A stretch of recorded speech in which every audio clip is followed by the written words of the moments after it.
आप जानते हैं जब हजरत इमाम हुसैन का सर अनवर दस्ते कातिल ने काटा तो उस वक्त सर कहां था? सजदे में झुका हुआ था। हजरत नबी रहमत अरफात के मैदान में खड़े हैं तो किसी ने आके कहा, ए अल्लाह के महबूब, फलां शख्स लब्बैक लब्बैक पुकारता हुआ हज करने आ रहा था, ऊंट से गिरा है, गर्दन की हड्डी टूट गई, मौत वाक़या हो गई है, क्या हुक्म है? फरमाया उसे एहराम में ही कफन दिया जाए।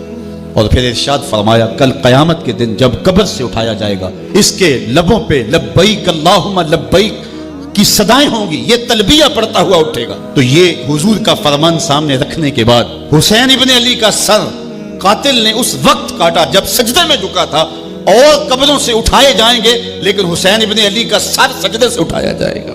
तो हुसैन तो आज भी सजदे में है। इतना तवील सजदा किसी ने नहीं किया जो हुसैन इब्ने अली ने किया।